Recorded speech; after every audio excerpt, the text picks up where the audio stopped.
Leo tunamzungumzia mdada mmoja hivi aliyekuwa na mapenzi ya dhati kwa kijana mmoja hivi kwa jina anaitwa Obima. Huyu dada alijitoa kwa moyo wake wote, yaani alihakikisha ya kwamba mpenzi wake apati aina ya changamoto yoyote katika hustling zake za maisha, na hii ilimpelekea binti huyu kuiba pesa kwa wazazi wake na kumpelekea mpenzi wake ili aweze kujikwamua katika biashara yake na kuinuka zaidi. Kwa jina anaitwa Priscilla. Hii ni miaka imepita baada ya mwamba kufanikiwa katika maisha, kwa kuwa mapenzi yao yalikuwa ni ya dhati wote wawili, ilibidi amuoe huyu dada. Ama kweli hapa huu ni zaidi ya upendo. Kiufupi, walibarikiwa maisha mazuri sana na wana mtoto mmoja mtiifu na mwenye nidhamu, ila madeko ni kama yote, kwa kudeka tu huyu mtoto wa jambo. Kwa jina lake anaitwa Nina. Siku zote ukimtendea mema mtu hawezi kusahau. Hapa shukrani nyingi zikatolewa, asante sana kwa kipindi cha nyuma ambacho mwamba alikuwa anajitafuta katika maisha. Huyu dada hakuweza kumtupa, hakuweza kumwacha, yaani shida na raha walikuwa pamoja. Mabinti wa namna hii ni wachache sana katika karne hii, maana kwa walio wengi wanahitaji wavikute tu. Hayo ni mawazo yangu, na kama wapo waweza kuniambia hapo kwenye komenti.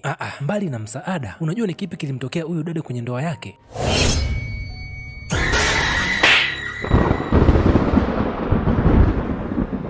Tuendelee kufuatilia stori hii, tutayajua mengi zaidi hapo mbele. Leo akamwambia mke wake maneno magumu sana juu ya upendo alionao katika moyo wake, si ndipo ikabidi afunguke. Akamwambia, mke wangu Priscilla, ninahisi kila kukicha nazidi kukupenda zaidi, kwa sababu wewe si wa chini, kwa sababu umenitoa katika familia ya kimaskini kabisa. Hebu sikiliza nikwambie mama, pesa yangu ni pesa yako, ni pesa yetu sote. Ama kweli haya ndiyo mapenzi. Hapa mke wake akamwangalia, ndipo akamwambia, ninafurahi sana kuwa chaguo lako. Siku hiyo ikapita. Hapa tunamwona Obina akiwa anazungumza na mama yake kwenye simu. Kuna mabishano ya hapa na pale yalikuwa yanaendelea kati ya mtoto na mama. Sasa ile Obina anafika ndani, anamkuta mke wake pamoja na mtoto wake wamekaa mkao wa kumpokea. Ndipo Obina ikabidi akate simu. Kwa hiki kitendo kilimuumiza sana Priscilla. Ndipo akamwambia binti yake aende sebuleni akaangalie TV. Baada ya salamu kati ya baba na mtoto, Nina akaondoka. Ulingo kabaki kati ya mtu na mke wake. Sasa huyu bidada alikuwa na hekima na busara. Ikabidi amsogelee mume wake na kumwambia, haukupaswa kabisa kumkatia mama simu. Umeongeza matatizo juu ya matatizo yaliyopo, na hiyo imekuwa sababu nyingine kwa mama ya mimi kuonekana mke mbaya. Obina akamwambia mke wake, hapana, nilikuwa najitahidi kukulinda. Bidada pia akamwambia mume wake, najua sawa, lakini haukupaswa kufanya hivyo. Kwa hiyo ningeendelea kukaa kimya, abaki akiendelea kukudhalilisha mke wangu? Ndipo Priscilla akamwambia mume wake, sina maana hiyo, hebu jaribu kuweka usawa. Ngoja nikuambie mume wangu, kwa kila hatua unaofanya kwa mama yako ina matokeo. Mama ninamfahamu vizuri kabisa tangia hapo mwanzo mahusiano yetu yalipoanza. Kwa haya maneno bwana mkubwa akawa mkali kweli kweli, lakini kwa upande wa Priscilla yeye alikuwa anajenga tu. Alivyoona mume wake amebadilika, ikabidi awe mpole na kumwambia, okay sawa, nimekuelewa. Siku zinasonga mbele kidogo na maisha yanaendelea katika familia hii. Sasa leo Obina pamoja na shemeji yake Pasco mara walipata ajali ya gari. Sasa hapa tunamwona Priscilla akiwa na hofu sana. Hii siyo hali ya kawaida ya mume wake kuchelewa kurudi nyumbani. Ikabidi simu zipigwe tu, lakini cha ajabu simu hazipatikani. Wazo la haraka likamwijia, ikabidi ampigie mdogo wake Pasco. Simu pia ikawa haipatikani. Akawaza na kufikiria nini afanye. Ikabidi apige simu ofisini. Majibu yaliyotoka ofisini ni kwamba Obina hajafika ofisini leo. Ndipo Priscilla alizidi kuchanganyikiwa zaidi. Akiwa katika mawazo mazito, mara simu ngeni ikaita. Aliyepiga ni Pasco mdogo wake. Hapa shauku ya kujua mume wake yuko wapi ikawa imewadia. Ndipo akamuuliza mdogo wake, mume wangu yuko wapi? Mbona simu yake haipatikani na umenipigia kwenye namba ngeni, kuna nini? Ndipo Pasco akamwambia dada yake, tumepata ajali. Oh Yesu wangu. Pasco, hebu niambie, kwa hiyo ina maana mko wapi? Ndipo mwamba ikabidi afunguke tu, tuko hospitalini, mume wako ameumia kichwani, yuko kwenye koma, lakini kwa bahati nzuri sehemu muhimu ya ubongo haijaathirika. Hii inaumiza ise. Huyu mama akazidi kuchanganyikiwa. Sasa ikabidi aende moja kwa moja mpaka hospitalini. Mume wake jinsi alivyolala, atikisiki, aongei. Ndipo dokta kaingia akamwambia Priscilla kwamba amfuate ofisini ili aweze kupata maelezo zaidi kuhusu mume wake. Hapa ndipo dokta akamwambia, mume wako atakuwa salama. Kwa bahati nzuri tumefanya uchunguzi, sehemu muhimu ya ubongo haijaribika, kwa hiyo usio na wasiwasi. Alikuwa anapumua mwenyewe. Hapa kidogo Priscilla akashusha pumzi, lakini dokta akaendelea kumwambia, usiache kumwomba Mungu, tuna matumaini makubwa kuwa atapona. Priscilla akamuuliza, itachukua muda gani? Ndipo dokta akamwambia, lakini inaweza kuchukua siku au wiki kabla hajaamka. Baada ya kutambua hilo, ikabidi amuulizie dokta kwa upande wa kaka yake. Ndipo dokta akamwambia, kwa upande wa mdogo wako yuko sawa, japo alipata majeraha madogo madogo mkononi, lakini dokta aliendelea kumpatia matumaini makubwa sana bidada. Atampatia feedback za hapa na pale kuhusu mgonjwa wake. Ndipo Priscilla alimshukuru na kuondoka. Sasa ili amefika nyumbani, simu ya mama mkwe ikapigwa. Hii ilikuwa ni mtihani kwake, akawa anajiuliza akishapokea ni kipi azungumze, kwa sababu mama mkwe wake ni kichomi baraha. Simu ikapokelewa. Hello mama. Kwa upande wa pili mama akazidi kufoka tu. We Priscilla, hebu niambie ni kwema kweli huko? Hebu nisikilize, nimepiga simu asubuhi kwa mwanangu, haipatikani, imezimwa. Hebu niambie shida ni nini? Mwanangu yuko wapi? Obina yuko wapi? Hapa Priscilla mambo yakawa magumu kwake, akabaki anajiuliza amweleze vipi huyu mama, lakini Priscilla akabaki kuwa anang'atang'ata tu maneno. Mama akachaluka kweli kweli. Hebu nisikilize, naomba uniambie mwanangu yuko wapi? Hapa ikabidi Priscilla amwambie tu Obina amepata ajali. Baada ya mama mkwe kusikia hiyo habari, maneno machafu alimtolea huyu bidada kwamba ni muuaji, anahitaji kumtoa mwanaye kafara. Huyu mama ikabidi afunge safari ili kuja kumwona mwanaye mjini. Mara ghafla anaingia Pasco mdogo wake na Priscilla. Kwa kuwa alikuwa anaishi hapa, ikabidi Priscilla mwambie, na kuomba sana mdogo wangu, huyu mama ninamfahamu fika, humu ndani patachimbika, hataweza kuelewa kwa nini we upone wakati mlikuwa gari moja na Obina. Na kuomba mdogo wangu, naomba uende nyumbani. Sasa kwa hii habari ikamchanganya kidogo Pasco, akamwambia, dada, kwa nini unanifanya nionekane kama nimefanya jambo baya wakati sio kosa langu? Ndipo Priscilla akamwambia mdogo wake tena, kama isingekuwa kwenda kukutolea pesa benki, yote haya yasingetokea. Lawama zikawa nyingi sana kati ya mtu na mdogo wake. Ama kweli hii ni noma ise. Ndipo Pasco alighadhabika na kuondoka. Ndipo Priscilla ikabidi ampatie maelezo mfanyakazi wa ndani kwamba mimi naondoka, ninakwenda hospitalini kumwona mume wangu, ila mama mkwe wangu asijue chochote akifika hapa, kwamba Pasco alikuwa kwenye gari moja na mume wangu. Najaribu kuliweka ili sawa, ili mambo mengine yasije yakazua hapa, maana yule mama ninamfahamu vizuri kabisa. Mguu na njia kwenda hospitalini, Priscilla akaondoka. Muda sio mrefu mlinzi wa getini akaingiza mabegi bwana. Si akawa amejichanganya, badala ya kupeleka kwenye vyumba vya wageni yakapeleka sebleni. Pale pale akala vibao. Kama nilivyokuambia, Nina na madeko kweli kweli. Alipomwona bibi yake, hapa ni kilio tu. Moja kwa moja waliketi kwenye kochi. Ndipo mfanyakazi wa ndani akawa amewasalimia. Huyu mama akamuuliza binti, madamu wako yuko wapi? Binti akamjibu hayupo. Kwa hiyo hata kama hayupo hospitalini, na mume wake je? Na nyinyi mmekaa tu hapa mnakula na kunywa, huku mwanangu anateseka kule hospitalini, na huyo madamu wako anazulula tu, mwanangu akiwa peke yake, si ndio? Hebu niambie, na hicho ni nini? Huyu mama pamoja na binti yake ni wakola kweli kweli. Kwa kuwa mfanyakazi wa ndani alikuwa amevaa mayeboyebo, akaona kama na dharau vile, anakanyaga ndani na malapa, si ndipo akamvulisha binti yake pia. Huyu mdada ni mtu wa kutoa amri tu, anachokiamua yeye wewe ni kufanya. Ama kweli tu mawifi, kazi mnayo. Sasa huyu mfanyakazi akaambiwa aende nje, ngoma ikabaki kwa bibi pamoja na mjukuu wake. Ndipo bibi akaanza kumuuliza mjukuu, unaendeleaje mjukuu wangu? Vibaya bibi, huku akiwa anabetua mdomo tu. Bibi akamuuliza, mama yuko wapi? Sasa kwa kuwa binti anajua kila kitu, ikabidi amwambie bibi yake amempeleka mjomba Pasco kwa bibi. Hii ni noma ise. Hapa binti kayachomesha. Bibi akamwambia, kwa hiyo ina maana mama yako hayupo hospitalini, yani kuwa karibu na baba yako? Eti mjukuu wangu, hebu na wewe niambie, ni nani anayemhudumia au aliyepo karibu na baba yako huko hospitalini? Hapa Nina akabaki kunyekatang'ata tu na kubetua mdomo, mimi sijui bibi. Sasa hapa bibi akazidi kumchimba mjukuu, hebu niambie ni ukweli gani unaofahamu? Ndipo Nina akamwambia bibi yake kwamba baba yake pamoja na Uncle Pasco waliondoka asubuhi kuelekea benki ili aweze kumpatia pesa za kuanzisha biashara. Baada ya kufika huko ndipo akapata ajali, lakini Uncle Pasco akawa amepona, ila baba ndio akawa ameumia. Ama kweli hii ni noma ise. Bibi baada ya kusikia haya akamuuliza mjukuu, ina maana mwanangu amekufa? Sasa Nina kwa kuwa juu ugonjwa wa koma ni nini, ndipo akamwambia bibi yake, baba amekufa. Bibi naye akaongezea, ina maana amekufa alafu wamemtunza hospitalini, si ndio? Ama kweli hii ni noma. Hatujui moto hapa hata uzima ni nani, ni mimi au ni wewe? Tuendelee kuangalia tujue hatima yake ni nini. Muda ukafika, Priscilla mjengoni akarejea. Ndipo mama akamuuliza, kaka yako yuko wapi? Ndipo Priscilla akapigwa na butwaa. Mama akarudia tena, nauliza kaka yako yuko wapi? Walikuwa na mwanangu gari moja, watu wawili ndani ya gari, mmoja augue koma, mwingine awe mzima. Hii inawezekanaje? Unahisi inaniingia akilini? Wewe huko hapa na unachukulia kawaida kabisa. Ndipo Priscilla akamwambia mama mkwe wake, mama, unaamini unachokisema? Jamani, huyu mama akaanza kumkaripia mkamwana wake, funga mdomo wewe, nikiwa naongea kaa kimya. Hapa ndipo Priscilla ikabidi awe mpole kama maji ya mtungini. Mama mkwe akaongea, omba Mungu mwanangu awe mzima, la si hivyo utayajua ya kikwetu. Haya, haraka sana nipeleke kwa mwanangu nikamuone. Kama unavyoona binti wa watu wakatii, ndipo kwa mgonjwa wakaingia. Sasa mama hapa baada ya kumwona mwanaye kizaazaa kikaanza bwana. Oh, mwanangu mpendwa. Sasa hapa wifi wa Priscilla akaliamsha bwana, mama, hii haiwezekani, watu wawili ndani ya gari wanapata ajali kwa pamoja, kaka yake anapona alafu kaka yangu ndo anakuwa hivi? Hii hainiingia akilini mama. Ndipo Priscilla akamwambia wifi yake, tambua tuko hospitalini, tuna mgonjwa, jaribu kuwa mvumilivu basi, tufike nyumbani tutaongea. Mama naye ndipo akamvaa Priscilla, wewe inatosha, unahisi jinsi nafurahia kumuona mwanangu akiwa katika hali hii. Mwanangu yuko katika hali mbaya, anahangaika kuokoa maisha yake, alafu unaongea upuuzi. Ama kweli we ni mshenzi. Na matusi juu mdada wa watu akatukanwa. Ama kweli hii inaumiza.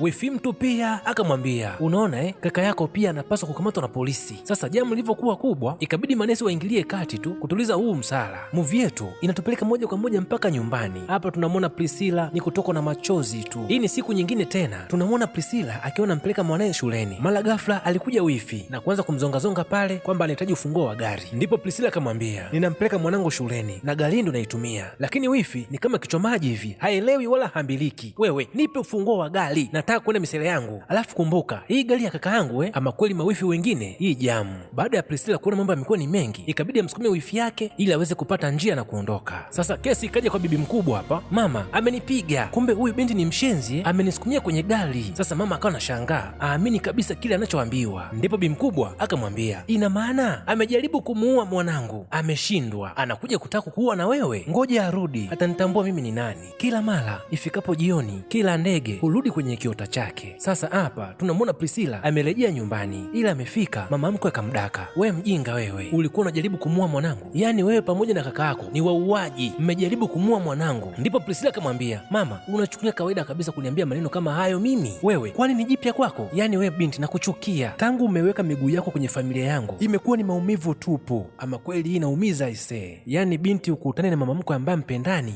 utajuta katika maisha yako. Hapa ndipo Priscilla aliambiwa maneno magumu sana. Yaani nimekuwa nikitoka kwenye maumivu naingia kwenye maumivu. Hapa Priscilla akukaa kizembe, ikabidi awabomolee tu na yeye, maana amekaa kimya kwa muda mrefu. Hebu naomba unisikilize mama, unafikiria kila usiku mimi nalala kwa amani wakati mpenzi wa maisha yangu yuko hospitalini anapigania uhai wa maisha yake? Yaani haufikiri kabisa kwamba inanitesa kumuona akipigania maisha yake? Ufikiri inaniuma kiasi gani kumuona akiteseka? Ufikiri hivyo mama? Ndipo mama mkwe akamwambia, hebu funga mdomo wako wewe. Yaani unaongea kama vile sala ya mwenye dhambi alivyochukizwa mbele ya Mwenyezi Mungu. Machozi yako yananichukiza sana wewe, na ngoja nikwambie, hivi machozi yako yanaweza kumsaidia mwanangu? Wifi mtu pia akamwambia, huu ni muda wa kuondoka, chukua nguvu zako mbaya za kichawi, ondoka katika nyumba hii. Familia yako imelaaniwa na wewe umelaaniwa. Sikiliza, upendo wa kweli ni kujua ni wakati gani wa wewe kuondoka.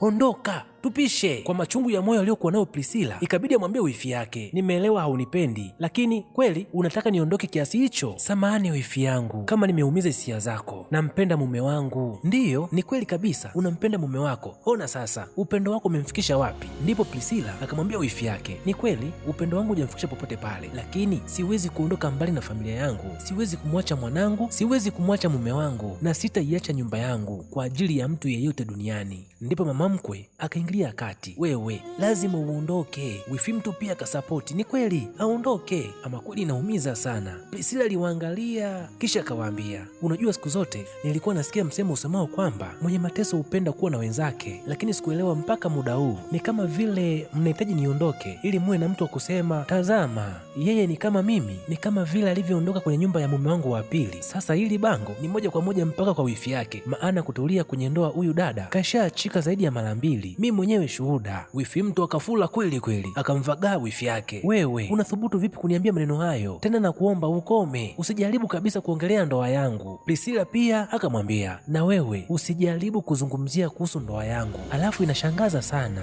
mama yako anavyowatambua wachawi, lakini hajawahi kutambua kabisa uchawi wako. Baada ya maneno hayo mazito, Priscilla aliondoka na kuelekea chumbani kwake. Mama alibaki kumponda na viatu tu. Ama kweli Priscilla amewagusa pabaya. Wifi mtu alibaki ameganda tu kama mke wa Lutu alivyogeuka kuwa nguzo ya chumvi baada ya timbuli la hapa na pale nyumbani. Hapa tunamwona Obina pamoja na mke wake. Ama kweli huyu dada alikuwa anampenda mume wake kupita mfano. Akiwa anamsafisha aliongea na mume wake, Obina mume wangu, kama unaweza kunisikia tafadhali amka, hili ni gumu kwangu, siwezi kufanya hivi bila wewe mpenzi wangu, inakuwa ngumu sana kwangu. Ama kweli Priscilla aliongea maneno ya kuvunjika moyo mbele ya mume wake. Alipofika nyumbani ndipo mama mkwe akamwambia, nahitaji kadi ya benki ya mwanangu, maana siwezi kuwa na kuomba pesa za mwanangu kila ninapohitaji pesa. Mama, mbona umefika mbali? Wewe niambie kiasi chochote kile unachohitaji nitakuwekea. Mama akaamua kuuma wa mbuzi.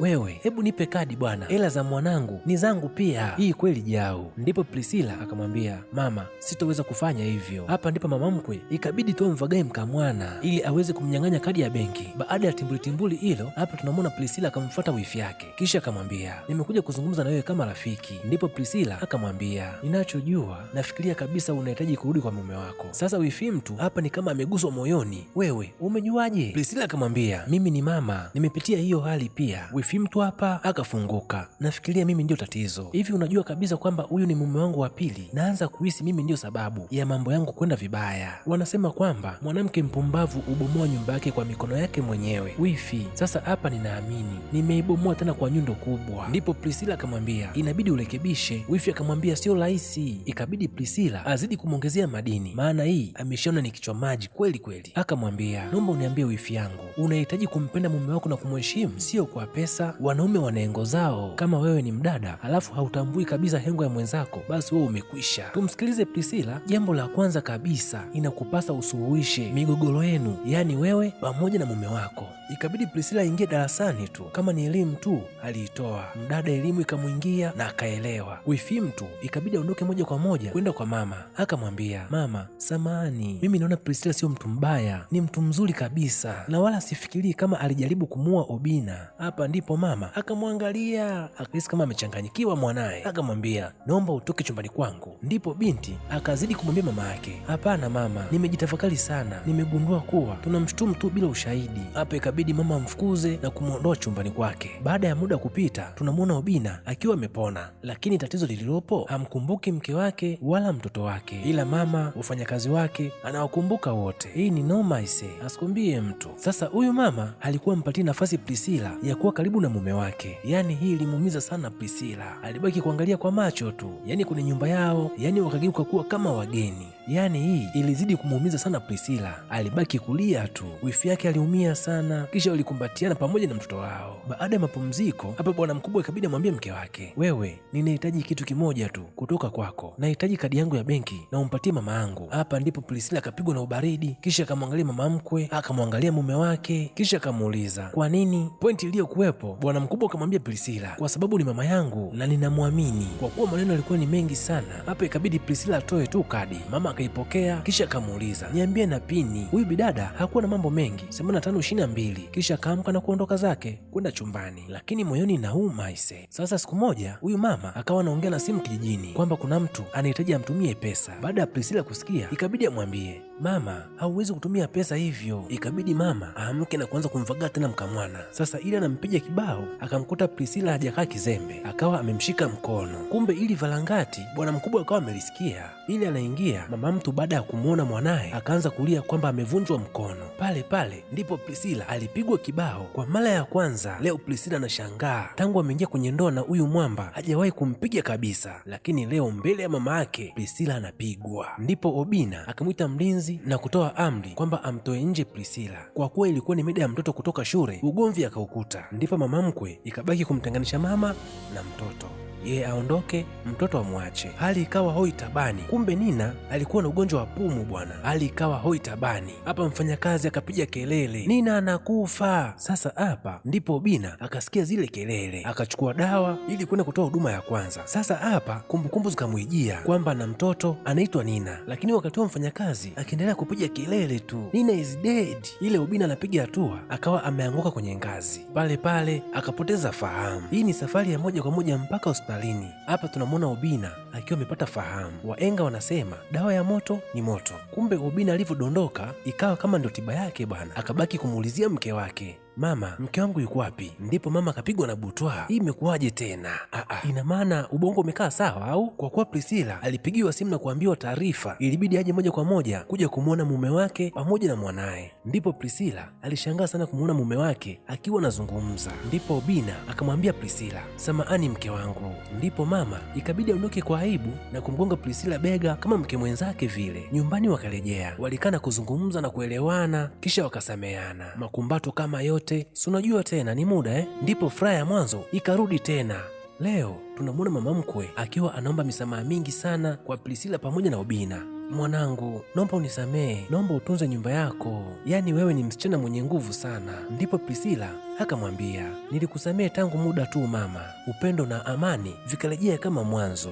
Bana, ndio mwisho stori yetu nzuri kabisa. Kama somo limekuingia, waweza kuniambia kwenye comment hapo chini, wewe uko upande gani, wa mama mkwe au wa Priscilla? Unajua nini, chuki ya mwanzo si mwisho wa upendo, na siku zote adui yako wa jana anaweza kuwa rafiki yako wa leo. Na hayo ni maoni yangu tu, na wewe pia unaweza kushare na mimi kuhusu maoni yako. Bye.